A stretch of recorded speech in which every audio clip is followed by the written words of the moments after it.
gotta have a set of rules, man. You can't just act any way you want to act out here, man. Well, you stay away from them. You know what I mean?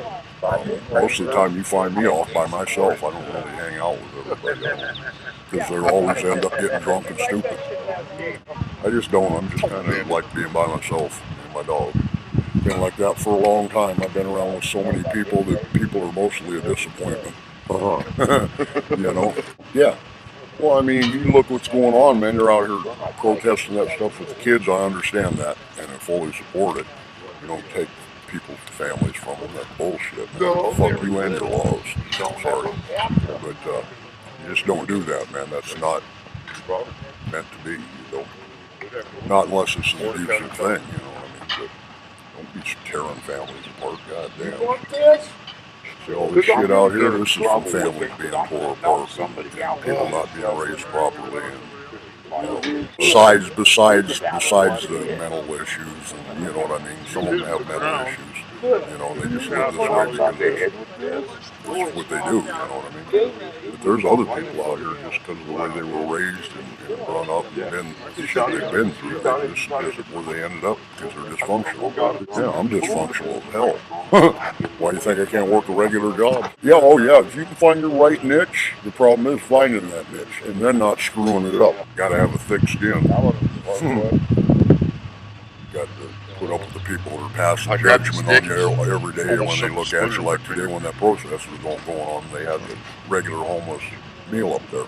Yeah, well, I mean, you look what's going on. Everybody's bitching about this, that, and the other thing, and they're all trying to do something about it, but nobody's really trying to do that fucking much for the homeless.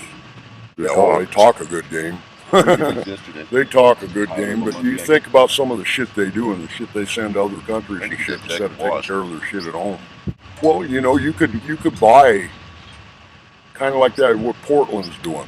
You could build a bunch of little fucking houses, them little sheds, and you buy a shitload of property out somewhere, and you fill it. You make a homeless city, but you do it with the same rules that the other people have, man. You have a sheriff in that town, somebody that runs shit there that can, you know what I mean? Somebody that's got their shit together, and run it like a regular little town. You know what I mean? It's just, and they're all going to go there. They got a place to live. No, they don't. You know what these people need to do? I mean, if they're serious about really wanting to know what it's like to be homeless, try it. Drop all your shit. Get the fuck on out here and live by your wits. And see how then you'll awesome know. it is. If I don't want to be homeless, I'm not going to be homeless. You know what I mean?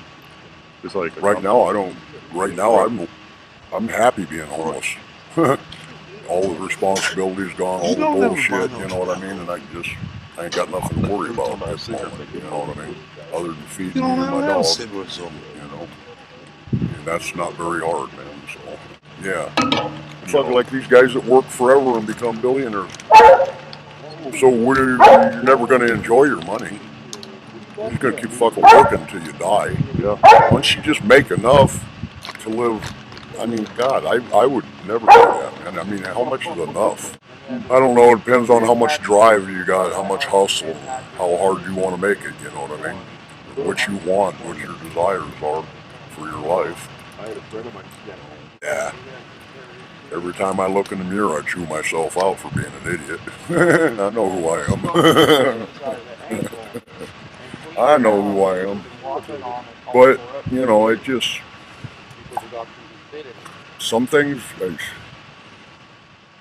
Life works out for some people, and some people it just don't. No matter what you do. I got reverse fucking Irish luck. Yeah, because I must have really fucked up in some past lives, man, because I've been paying. With regularity. I've lost 3 fucking boats. Dealing with the wrong fucking people. So how does it keep happening? Well, because I'm not big on being around people that are too straight. They make me nervous. The man. Yeah. You know, when I was growing up, when I was a kid, for a long time, I lived in Duval, Washington. And that's all hippies, communes, and rock festivals. And so that's how I grew up, man. It's the man, and the man has gotten worse. You know, like, yeah, we really meant nothing to nobody. You know what I mean? No. Well, I was a little bit in prison. Yeah. Not that don't matter. I got my GED and shit. Yeah. I've had that since '79, I think. Not that anybody cares. The only ones that ever asked for it was the feds, just so make sure I had it, so they could put me in a class if I didn't have it, so they could make money off me.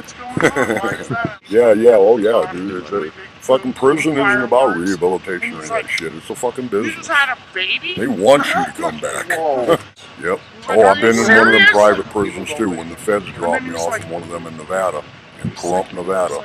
Oh boy, that's some fucked up shit, man. I'm like, The oh whole my federal God, prison system is all black and Mexican. If you're white, you ain't got nothing coming. Well, yeah, not just that, but they never let you finish paying for your past. Right.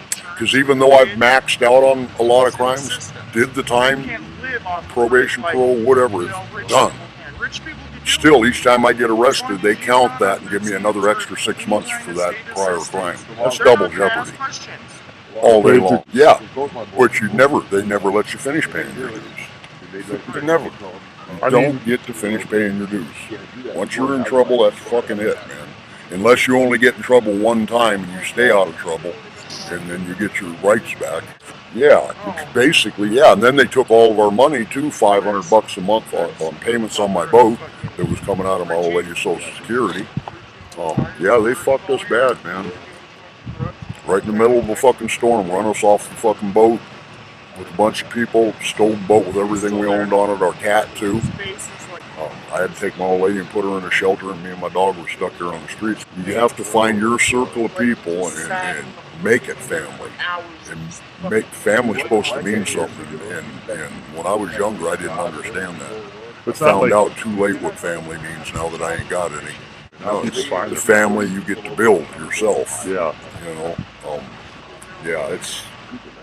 And that's what I was trying to do with them. That's why they got away with so much with me. I was trying to make that my family, my world. You know what I mean? That was a mistake. Yeah, if they want to see what our world's like, come out here and spend a couple months being that world. Then you'll know. It's just like I used to say about prison guards. They should have to do a 2 or 3 month sentence in prison. 2 or 3 months in there as an inmate, let anybody know before they decide to become a correctional officer. Yeah. See what it's really like to be an inmate. Then they should decide whether or not they want to become a correctional officer after they get treated by their own fucking people like shit. Oh, and I know plenty of people that do drugs like a son of a bitch and still hold a job, still pay their bills. It's not just any one thing. Mostly it's a combination of things, I think, for everybody. Except for the people that have the mental disabilities. Yeah, a lot of them are. And a lot of them are on the streets and don't want to be anywhere but on the streets. So there's nothing you can do for them. It's kind of like an inmate that's institutionalized. They've been on the streets so long, they don't want it. The other world's foreign to them. And the pressure, the responsibility, having to pay bills, having to work, having to do this, it's just too much for them. They're just not built that way. Well, first off, I was supposed to be here 30 years ago. I was stuck out on the East Coast, and I finally made my way out to Oregon, in Portland, about 3 years ago. Right. And surprisingly enough, I had come across some striking things that were quite alarming, and things that were concerning to me, having to do with testing. Test technology in the state. Yeah. And what I found since I've been here is, number one, I started having these not illusions, but actual hearing things around me that never happened before, and it started very subtle, and once you got in Oregon, it happened? Exactly. Yeah. Prior to this, I had never come across any type of hearing things, and anything along those lines. And these things that I was hearing were having to do with smearing. All that I knew is that it concerned me. They were false, what was spoken, most of them. Some of them were true, that they spoke of Portland.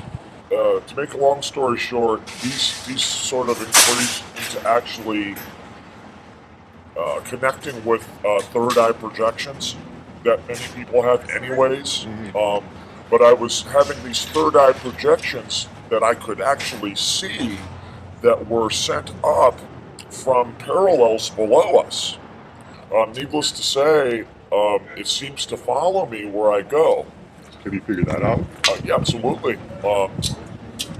What I do is I transfer these spirit forms that are in these parallels below into me and up and out to untrap them from below, which sounds weird, and it is weird. Like really. a channel.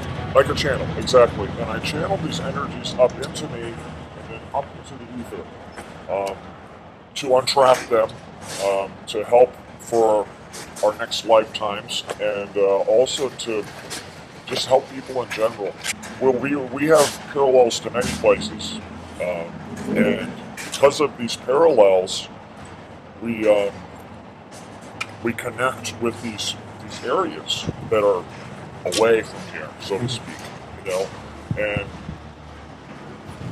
to make a long story short, there's many of us that are from other places, if you know what I mean, living not only in Oregon and these test areas, but many places. So you have people who are sympathetic. Mostly, although they're having to listen to these confusing things that they project through audio and visual to people to confuse them and other things. I can't get into too much of a mind and body control thing because they don't like that one. I consider myself a natural transfer casing, so to speak, and I spend a lot of my day transferring these up into myself and out because we've trapped so many of these spirit forms over the years. You follow? And they're released at that point? What's that? And then they're released? Yes. Unless they catch them or trap them again, you know, with, we call them sky pullers. And they're used to pull down and trap spirit form. It just sounds like it would take all of your energy to do It's that. taken a lot of my energy. It's caused me some very significant, so to speak, PTSD issues, and just depression some. And it caused me a lot of anger towards them and sadness because of what's occurred, and we haven't really tried to stop it until now. It sounds slightly traumatic too. Very much so. It's very much so to me. I try to keep. I'm very much a positive thinker, so it does some. But luckily, I was given the gift of positive thinking from our friends, so it tends to be a lot easier to deal with. I've been living in the woods, actually. My family has encouraged me to stop living out in the woods and being by myself. I'm just trying to make a go of it. What are your family's concerns? Well, my safety, I guess, mostly. I don't know. I don't do people too good, you know. So, Astoria, so far so good. I am gonna go to an appointment today with behavioral health and see if they can help me a little bit. So, I don't know. I mean, I've had my issues for so long, but I don't know. So you've really adapted to your lifestyle. It hasn't been a problem for you. Well, Would you say it's more a problem for yourself or for your family? well, for both, you know, just both. I don't know. I'd be better alone, you know, and so I've been sleeping in tents and whatever for a lot of years, and my sister gave me a trailer And this old truck, it barely pulls it, but it does. I'm grateful for this, just, I mean, I slept in this for a long time too, but, so many more people have it worse than I've had it, I'm sure, What would it take to make your future more secure? What do you want to happen? I want to figure out how to make the demons in my mind stop, and then maybe I can be around people better. Do you have an example of having success with that the prior time in your life?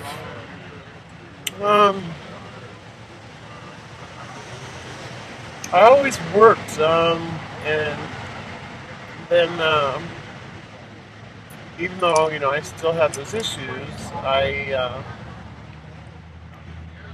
I managed them, and then I had a person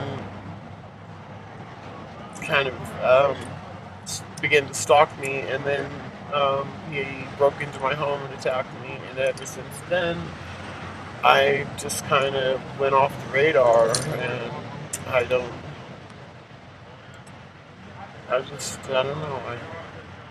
So you've been afraid for your life, your safety? This summer I had to kill or shoot a bear. I hope he's dead, but I shot him. Wow. And that was an encouraging moment to get out of the woods. Did that feel empowering for you? In a way, but not. I felt horrible, really, that poor bear, but it was, I felt like it was me or him, and if I would have been in the tent instead of in my trailer, I don't know what may have. At any rate, I don't want to be alone all the rest of my life, so I'm trying to make this work. I don't affiliate myself. This is the first time I've even tried to come out and get a meal. Oh, wow. So, yeah. First time, so. That wasn't very successful. I mean, there's work out there, some of these guys that are, doing without, I have some serious stuff, and, my love and my family, even though I keep them out of my life a lot, it's because of my stuff. But the love I have for them is a great strength, I think. God, I hope. I've never addressed the issues that I've got, and I've had them since I was a little girl, so. What prompted you to make that decision now?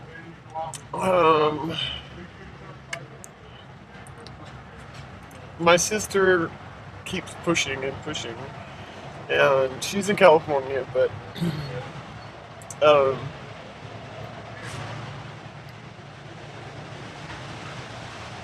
she just, she cries and worries so much about me, and so I told her I would try, and I'm trying, so. But being up in the woods, I was away from people, and I felt so much safer. And I mean, I'm just shaking right now because I'm around so many people, and so. It's a little overwhelming. A lot overwhelming. He's a nuclear chemist. So.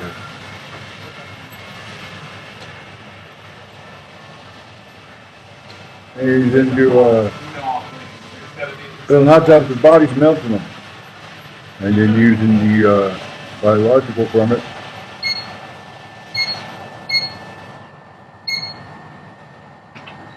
To be apocalyptic.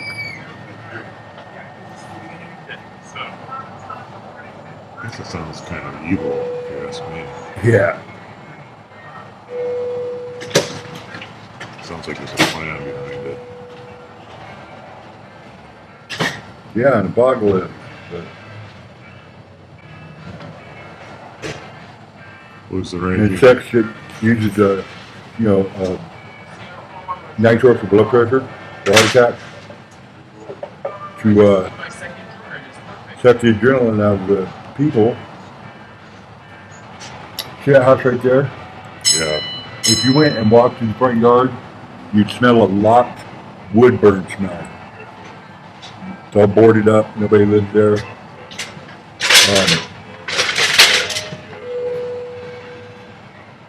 Because they like torch the place.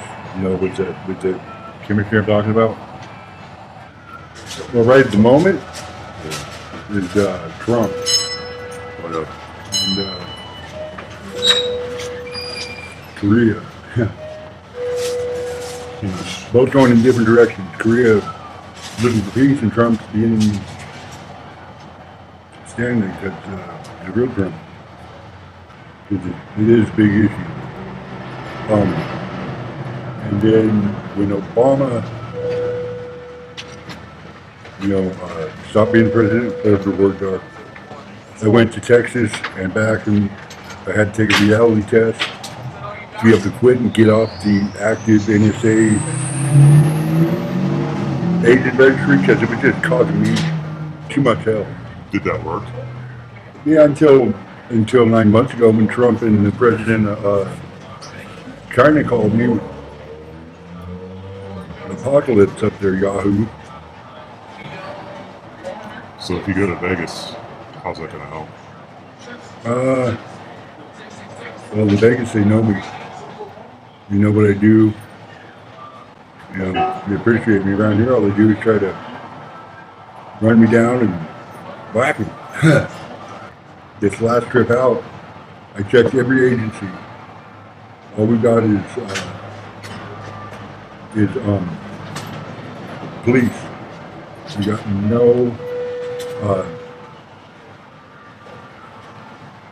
got no White House. We got no Pentagon. We got no FBI. We got no federal marshals. We got no Homeland Security. I mean, I went to the airport in Portland. They don't have scanners. Nothing. I mean, you walk in there, you walk in the back room, you're dead.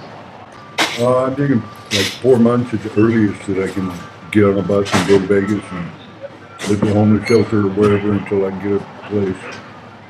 Portland, I mean, you go up to 82nd Foster, you turn right, and one of the times when I left at the end of Obama's term, I had to, do something.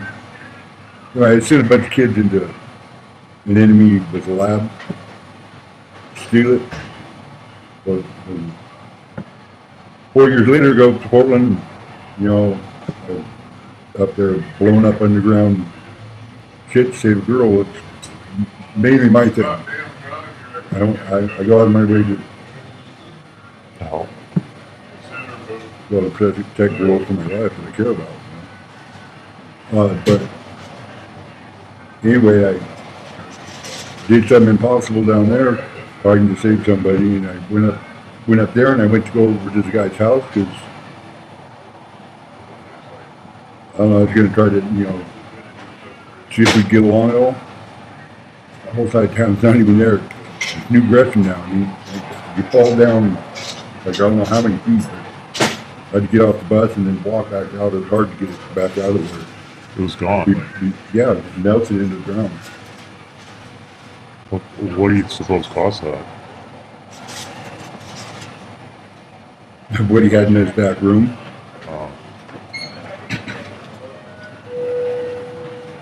So it's pretty dangerous. Nuclear chemicals. Were you expecting that to happen when you? No, No. I knew he had a computer back there that he wouldn't give up, but I didn't know he had a table full of basically buckets full of nuclear chemicals. What keeps a person from giving up that far?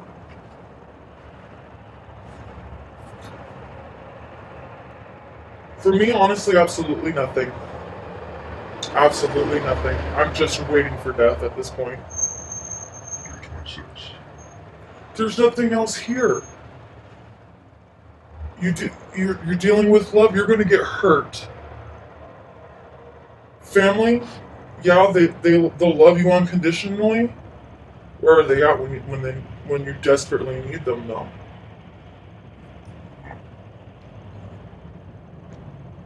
Your friends in general, people will turn their back on you in a minute. I find there's no point for anything anymore. There's no point in family because wherever the hell they are. There's no point in friends because they're just gonna stab you in the back no matter what. There's no point in love because you're always gonna get hurt. What else is there? I don't remember my childhood at all. Can you go into that? I was abused as a child, and a lot of my childhood memories I don't remember. I don't remember elementary school. I barely remember middle school. You okay with talking about that? How did you survive that? Sure will. Willpower. I tend to. That's why I'm away from people for the most part, because I don't want to deal with them. I'm the type of person that absorbs vibes and energies from other people and soak all of that until I'm able to get rid of it. And without giving it to everybody else, giving it back. Have you ever thought of that as a talent? I know it's a talent, but I don't want to deal with everybody, so I don't deal with it. You get overloaded really easily. Yes, I do. What are your beliefs about family? I really don't know anymore.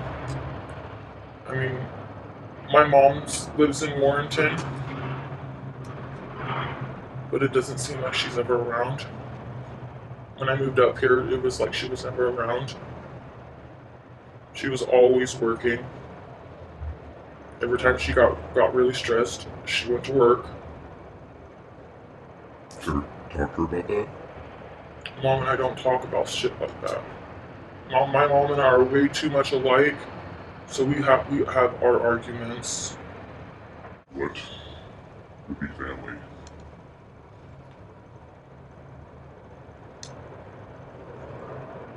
On it again, I really wouldn't know. I don't feel like I've actually had a true family to know what that feels like. I mean, I was 5. My father raped me when I was 5. And I've been beaten, abused, and everything for 10 years. And all of that was hard enough. Plus getting the vibes from my dad and his new wife and my sisters. Couldn't handle it anymore. I was the only one that was getting hurt. Just because of being too much like your mother. Being too much like my mom and being defiant and not wanting to listen. Who wants to listen if you're being hit anyway? You're gonna lose either way. Exactly. There's no point to anything anymore.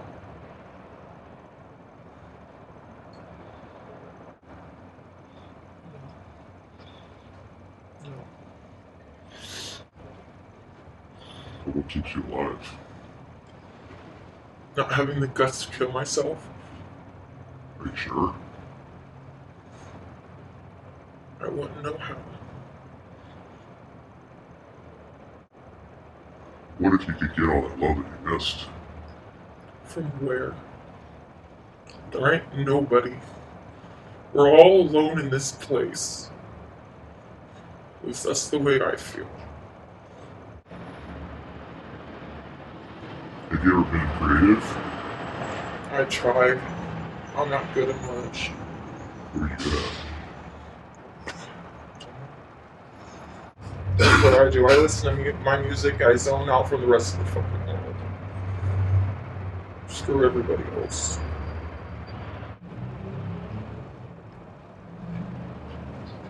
Probably, if anything would be changed, it'd be absolutely nothing because I'll be sitting right here anyway, regardless. If it's not right here, it's in the fucking place doing the same damn thing.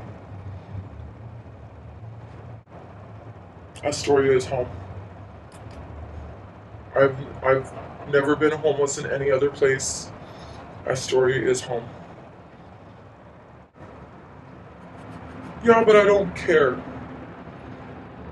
I really don't care if they think bad of me or because I'm homeless. Oh, she's a drug addict and she's homeless. You know what? Fuck you. I smoke pot. I don't do meth. I don't do heroin. And I don't drink beer. I drink vodka every once in a while. That's once in a blue freaking moon. Drugs are only a problem if they create a problem. You know what I mean? All drugs are going to have an effect on your health, even the ones that are fucking prescribed. I haven't taken my mental health medication for 3 weeks. Why? Because my doctor says this is the way I feel right now is normal. If it's normal, why the fuck am I taking medicine? If this is everything that's been going through my head is normal, I don't need no damn medicine. Fuck that. Do you feel prescribed is forced it on you? No, not necessarily. Some people say, yeah, you need your medication. You need to go back on it. No, if this is normal, if being depressed, having constant anxiety is all normal, fuck it. There's no point. Because that's just killing my liver and my freaking kidneys anyway. Not when you're constantly down. There's no point to life. We're all just here waiting to die. There's no point in life. There's no point in love. There's no point in anything. Medication gets no way better.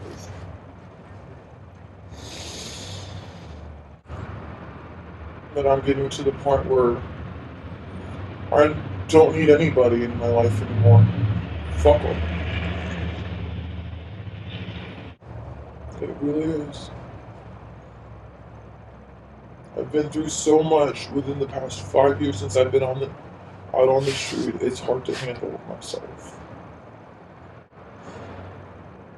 So I keep my distance from everybody.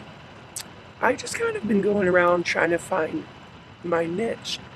Somewhere where like I can be for more than a week without wanting to blow my brains out. And acceptance, ultimately. Like everybody seeks acceptance. Yeah, I mean like above all else, like I'm an alcoholic and that's just like the way that it is, and you know, that's just, I hate to stigmatize, you know, homeless people as a whole, because some people are homeless because they have mental problems. Some people are homeless because they were just dealt a bad hand in life, and some people are homeless because they ultimately choose to be. So I hate to like lump them all together, but like most homeless people are alcoholics and drug users. But like that doesn't make them bad people at all. Right, and like self-medication is tricky because like people are tending to diagnose themselves with like all these random things lately. Like everyone has anxiety, everyone's bipolar, and all this stuff, and everyone just kind of wants to put labels on it. It's just like, no, like you're human, you have issues. Like some people, yes, obviously like have schizophrenia and stuff like that.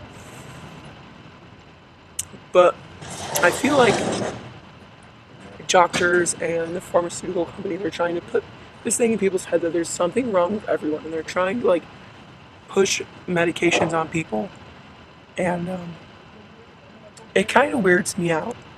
I was housed up recently for like 6 months, and they put me on 100 milligrams of Zoloft. And she told me, she was like, at first it's gonna make it kind of worse, but then it'll get better. I was like, is there anything that I cannot do on this medication? She's like, no, not really. It's like I can drink. And she's like, oh, I wouldn't drink excessively, but I wouldn't recommend that anyway. And every time I took it and drank, I would black out. I would drink like a beer and black out. I was like, well, that's something that you definitely should have told me. And like, not to mention, it was the first time I had ever met this woman. We had like a 20-minute conversation and she just prescribed me drugs. And she didn't take time to get to know you. No, not at all. But what should she have been finding out? What should she have been asking you? I mean, she should have referred me to a psychologist who would have actually sat down and tried to figure out exactly what the problem was. Because it seems like you're having a little bit of depression and some anxiety. So like, I'll prescribe you this because it does all of those things. It's like shooting a shotgun inside of a barn, Yeah, though. and you know, like when you those kind of medications are really tricky because like that shit can make you suicidal. I think people just need to slow their roll with that kind of stuff. You know, like sometimes like things just aren't working out and you're a little bit stressed and you need to just relax. It doesn't all need to be solved with like little pills. It really doesn't. So who in your experience has provided you the best psychiatric care? I mean, from a peer or a doctor or, in your experience? My 6th grade counselor. Because she never judged me and she'd always just sit and listen. And she wouldn't try to like constrict my thoughts and push things in the direction she wanted to talk about them. Like, I don't know, she was really cool with me. It just didn't feel forced. Like when I was in elementary school, anyone who had a dead parent once a week had to go to this meeting in this weird little room. It was like a dead parents club, and it was very forced. And they wanted you to like talk about your feelings. And it's like, we're in elementary school. We don't know how we feel about that. You don't have the sophistication. You don't understand those things at all. Yeah. Like I'm in like the 3rd grade. What are you doing? Well, what do you think is lacking? Since you're talking about the psychiatric mental health care system, what do you think is really lacking?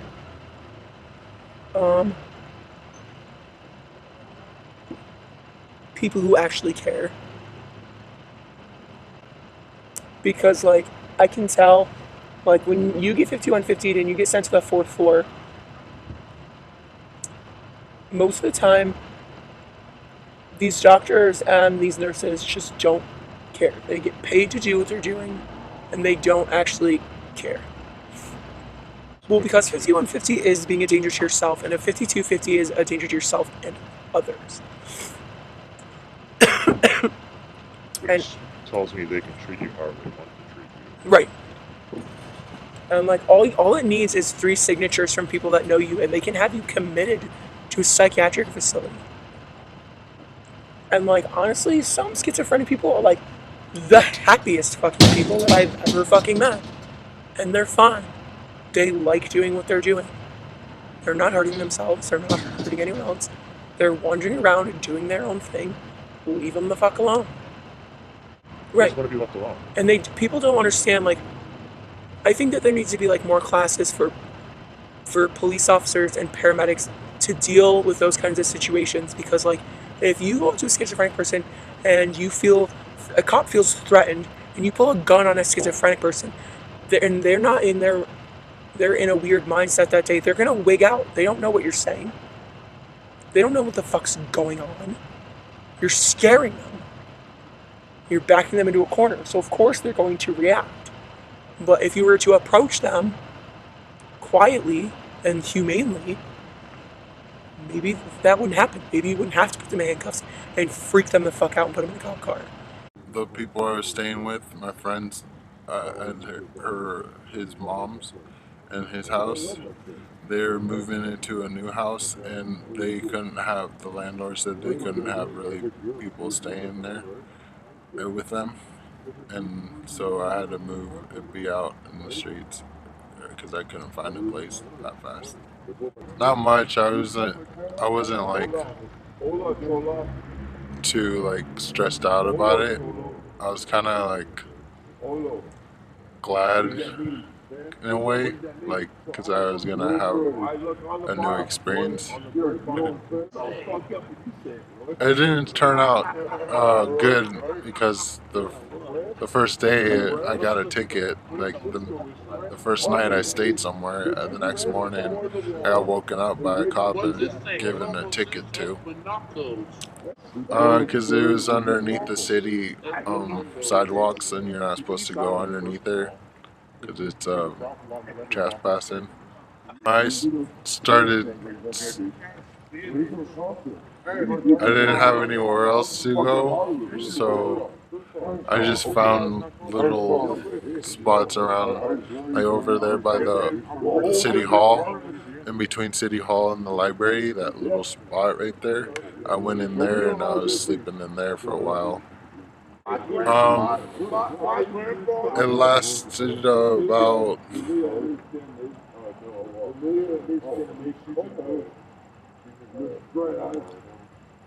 a month. I got told once, but I kept like going there, and I didn't get bothered. So I was like, I kept staying there. But and then I was like, I'm not gonna push my luck, and so I found a new place. And being his,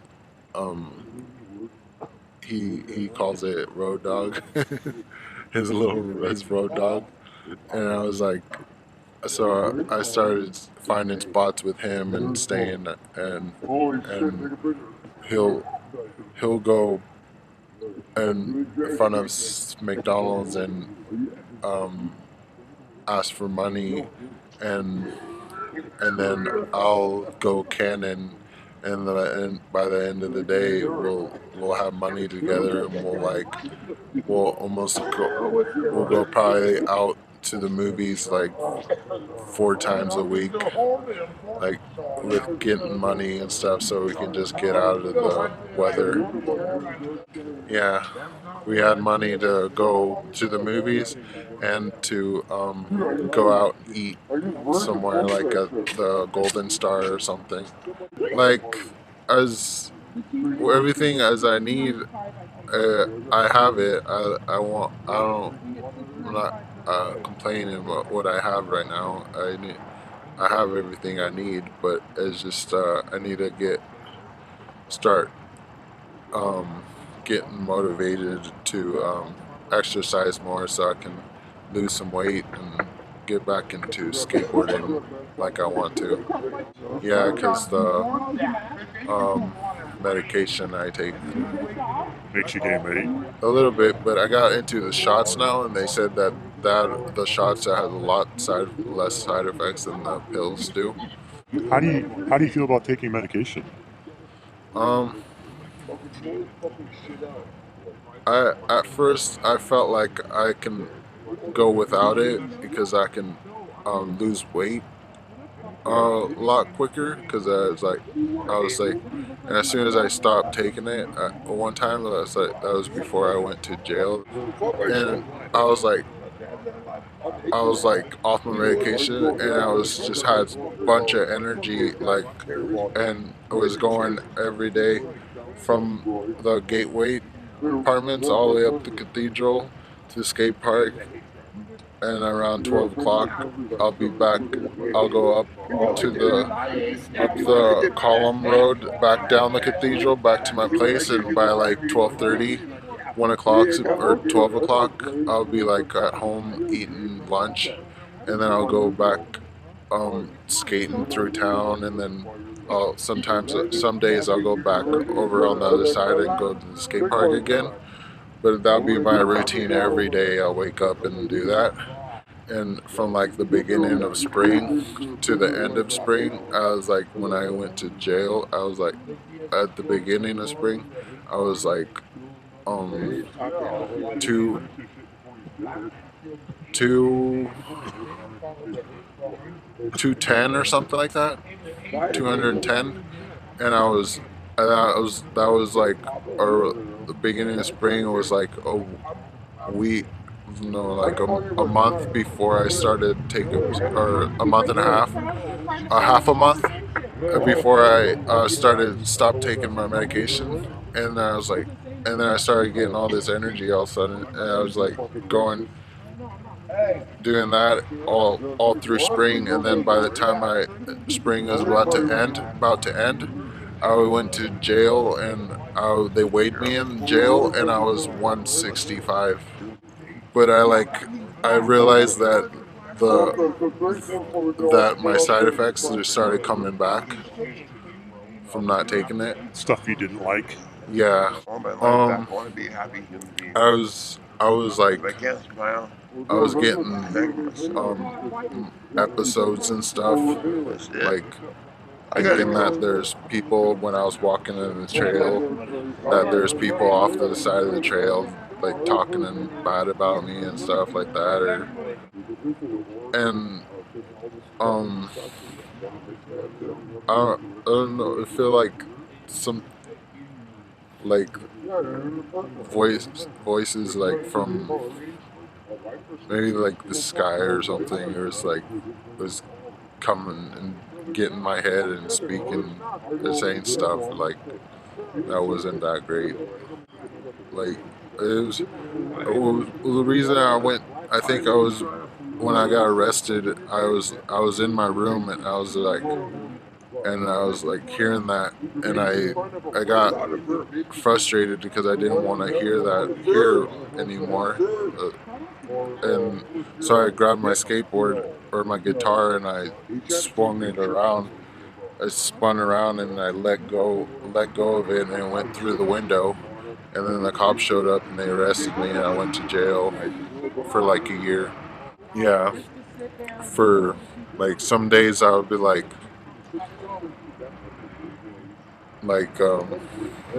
skateboarding too, and like when I'm on my skateboard, I don't really have that. It's like because I'm concentrating on what I'm doing on my skateboard, the maneuvers and stuff, and I'm not really I'm not paying attention to what those thoughts and stuff are in my head, and voices, like whatever I was hearing. But as soon as I got off my skateboard, I started like having like thinking there's people trying to like mess my life up or something like that, and like talking bad about me and stuff. Yeah, they as soon as I went back to jail, and then they started giving me the medication again, and it kind of, all those thoughts I was having out in the streets, it kind of went away. And then I was like, I've been on it since I got out of jail and everything. But I've been doing that, but I just need to be motivated to do more exercise like I did before, like going through the cathedral and back to the skate park every day. Even though if I feel like it's a long walk to go on the other side of the hill, I still do it when I was off of it, because I knew by the time once I start moving, I feel the energy that I wouldn't when I'm on the medication. Yeah, I'll feel it, and it won't make me feel drowsy, like pulling me down, something pulling me down or something. Whatever the medication makes the side effect do to gain weight, it's I notice like I can't maximize my energy, like my vibrations, to feel like that energy throughout the whole day. Because I've been skateboarding since I was 10, and I was getting really good at it, and it's the funnest thing I ever got into. And so it's like the most funnest thing I like to do in my life, that it gives me enjoyment, because I had the passion to be doing and not getting frustrated that I'm not landing a trick. I just keep trying and being more happy that I feel light. I enjoy practicing. Yeah, maybe that's the goal. Yeah.